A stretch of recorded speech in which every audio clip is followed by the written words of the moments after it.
Hey guys, what's up? This is Umar Khan and I welcome you to another tutorial on this introductory part. And in this tutorial, we are going to be covering the difference between high-level languages versus the low-level languages. So starting on with the comparison between the two, we will start on with the meaning. So if you talk about the high-level languages, then with the help of these languages, one can write applications that are portable across various platforms and is independent of any architecture. Whereas if you talk about the low-level languages are those languages which are extremely close to machine languages. They are also known as the assembly language. Then if you talk about the benefit, then the high-level languages are easier to understand and are very user-friendly. Whereas if you talk about low-level languages, they are more appropriate for developing new operating systems or writing firmware codes for microcontrollers. Then if you talk about the speed, high-level languages are slow. They have a lot of abstractions and layers of code before they reach the hardware itself. Whereas in low level, the machine code is nearer, which is actually fast to process and return the output. Then if you talk about the portability, high-level languages are extremely portable. They are mostly used to write softwares which can run on multiple platforms and architectures. Whereas if you talk about low-level languages portability, low-level languages codes are extremely difficult to understand.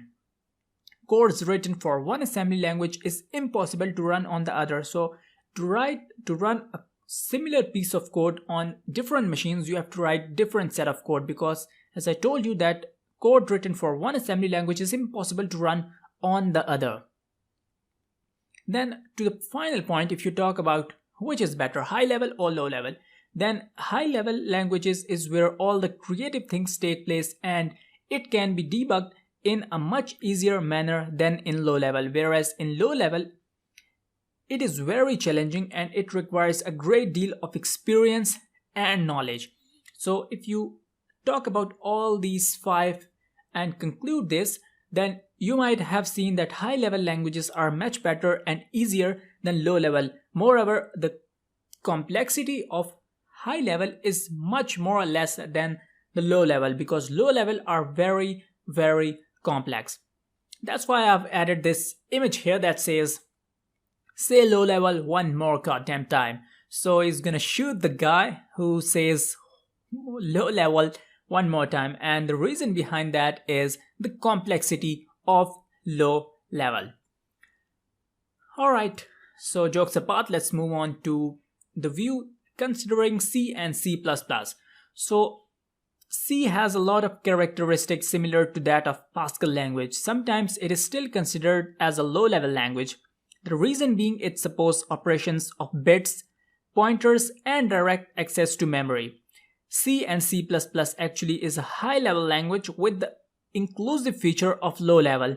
This is the main reason why programmers depend on C over anything for its unbeatable qualities.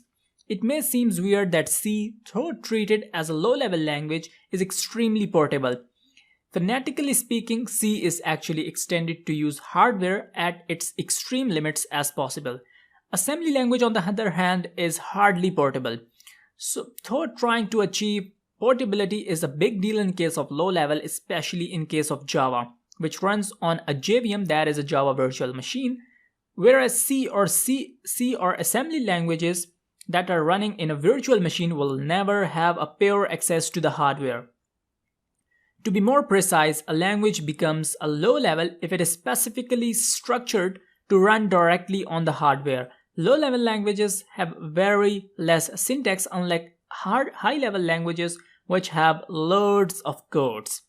So the languages that are low-level, which allow full access of the hardware, would actually be a language that is much often more considered. So finally, talking about the concluding remarks. Low-level languages do have an added advantage of being lose control of the CPU, but their codes are extremely difficult to understand and debug by fellow programmers. Every other architecture family have their own set of assembly language, which means that code written for one is impossible to run on the other, which in short means that code is not portable, as we discussed earlier. So the advantages of high-level languages is that high-level languages are extremely portable on the other hand, and they are mostly used to write softwares which can run on multiple platforms and architectures. Neither of them can replace each other because they too are two sides of the same coin. So this was basically the comparison between high level and low level. And now I guess you know that why we have to use high level, why we have to use low level, what is the complexity level of high level, what is the complexity level of low level. And the main point and the main difference why we have to consider one is the term portability. And I hope that you understand what the term portability is in terms of high level and low level.